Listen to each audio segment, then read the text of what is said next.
जब मेरी पहली रीडिंग थी इसकी तो मुझे लग रहा है कि उन्होंने डेट दे दी थी, बट एक तो अंसार अब्बासी साहब ने जो बात की अभी हमारी ट्रांसमिशन में, वो मुस्तकिल ये कह रहे थे कि जो लफ्ज इस्तेमाल किया should be held on 6th which is the 89th day,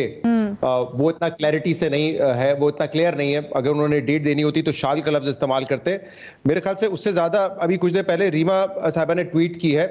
और उसमें उन्होंने मिसाल दी है कि जब सदर पाकिस्तान ने कुछ अर्सा पहले 2 सूबों की इलेक्शन का ऐलान किया था तो उन्होंने क्या लफ्ज इस्तेमाल किया था, मैं जरा पढ़ देता हूं। उन्होंने लिखा था, I hereby announce the date of 9th April 2023 for holding of general elections of the Provincial Assembly of Punjab and Khyber Pakhtunkhwa। तो उसमें उन्होंने बड़ा क्लियरली कहा था कि I announce the date। तो एक तो ये मेरे ख्याल से एक लैंग्वेज का बड़ा वाज़ेह फर्क है। दूसरा अभी मेरी जब उनसे मैं गाइडेंस ही ले रहा था इस पे रीमा साहबा से, तो वो इसके पूरे स्ट्रक्चर पे भी एतराज़ करें कि ज़्यादातर उन्होंने वो बात रिप्रोड्यूस की है जो कि या तो आइन में दर्ज है या उनकी कन्वर्सेशन थी विद द लॉ मिनिस्ट्री और जो दूसरी सूबाई हुकूमतें हैं उनके साथ। जो ऑपरेशनल पार्ट है इसका पैरा 8, वो ये कंफ्यूजन जरूर क्रिएट करता है कि उन्होंने डेट नहीं दी, बल्कि वो एक सजेशन दे रहे हैं कि 6 तारीख को होना चाहिए। और ये मामला क्योंकि ऑलरेडी सब जुडिस है तो इसमें पॉलिटिकल पार्टीज, प्रोविंशियल गवर्नमेंट्स और इलेक्शन कमीशन ऑफ पाकिस्तान कोई एक डेट पर मुत्तफिक हो जाए। हो सकता है इस क्लियर पोजीशन लेने की वजह यही हो कि वो विकेट के दोनों तरफ खेल रहे हैं। वो पीटीआई की तरफ से जो दबाव आ रहा है उसको भी नजरअंदाज नहीं कर पा रहे हैं, उनको भी मुतमईन करना चाहते हैं, कहीं ना कहीं अपनी आईनी जिम्मेदारी भी दिखाना चाहते हैं कि मैं पूरी कर रहा हूं, लेकिन जो उनके एक दबाव है डेट ना देने का, उसका भी वो सामना नहीं कर पा रहे हैं और इसलिए उन्होंने एक मुबहम सी ये बात की है। तो बज़ाहिर तो फिलहाल ऐसे ही लगता है, बट मेरी नाकिस राय में अगर उन्होंने एक एडवाइस भी की है कि आइन कहता है कि 90 दिन में इलेक्शन होने चाहिए, 89th डे 6 नवंबर है और 48(5) इख्तियार मुझे देता है, तो अगर उतनी क्लैरिटी से वो डेट नहीं भी दे रहे, इस बात पर अगर इत्तेफाक है लीगल एक्सपर्ट्स का, तब भी मेरे ख्याल से this is more than enough for election commission of Pakistan कि वो अपनी आईनी जिम्मेदारी पूरी करे और 90 दिन के अंदर इंतखाबात करवाए। इस लेटर से ये जवाज नहीं पैदा किया जा सकता कि इंतखाबात आइन के मुताबिक 90 दिन में नहीं होंगे।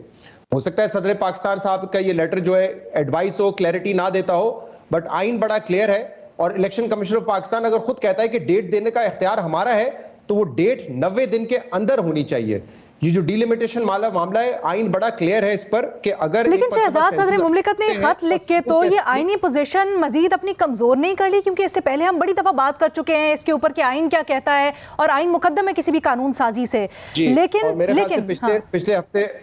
पिछले हफ्ते हमने इस पे तफसील से बात की थी। आप लोगों ने कहा था कि 2 फर्द वहां मिलने गए, मैं वो सारा बिल्कुल सही बात नहीं करना चाहता, बिल्कुल सही बात है, बट वो एक इशारा ये था कि शायद वो दबाव में है और इसलिए वो तारीख दे नहीं रहे। और अभी भी जब 2 दिन पहले ये स्पेकुलेट हो रहा था कि तारीख देने जा रहे हैं वो, तो आपने देखा कि नून लीग भी सामने आ गई कि वो तो अपनी मुद्दत पूरी कर चुके हैं, वो तो अब एक कायम मकाम सदर हैं, वो कैसे डेट दे देंगे। मेरे ख्याल से इस बात का इससे कोई ताल्लुक नहीं है, वो कायम मकाम नहीं है, प्रेसिडेंट की वही पावर है जो एक लेकिन शहजाद मेरा यही सवाल है, क्या ये खत लिख के सदर साहब ने तो अपनी पावर फुगो नहीं कर दी, ये तो आगे मुंतकिल कर दी सदर साहब ने? इसका एक मतलब ये लिया जा सकता है क्योंकि जब वो आला अदलिया की तरफ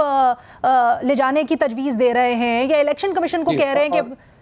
तो वो तो अपनी पावर दे रहे हैं किसी और को, क्योंकि वो बड़ा क्लियरली मेंशन भी कर रहे हैं पॉइंट नंबर 2 में कि 48(5) के तहत ये पावर उनके पास है, लेकिन वो उस पावर को एक्सरसाइज नहीं कर रहे क्योंकि वो कह रहे हैं कि लॉ मिनिस्ट्री जो निगरान हुकूमतें हैं वो उनके पॉइंट ऑफ व्यू से इत्तेफाक नहीं कर रही, और क्योंकि ये मामला सबजुडिस है, इनमें से कुछ मामला सबजुडिस हैं, इसलिए इलेक्शन कमीशन पॉलिटिकल पार्टीज से मिलकर ये तय करे। तो मेरे ख्याल से ये बात दुरुस्त है, अंसार अब्बासी साहब की भी बात दुरुस्त थी कि ये इतना कंक्लूसिव नहीं है जितना हो सकता था, और इसकी वजह शायद यही हो सकता है कि वो प्रेशर इस वक्त फील कर रहे हैं हर तरफ से। एक तरफ से प्रेशर है कि वो डेट ना दें, दूसरी तरफ से प्रेशर है कि वो डेट दें उनकी पार्टी की तरफ से। अब देखना यह है कि जब ये मामला अदालत में जाता है तो अदालत क्या आइन का प्रेशर लेती है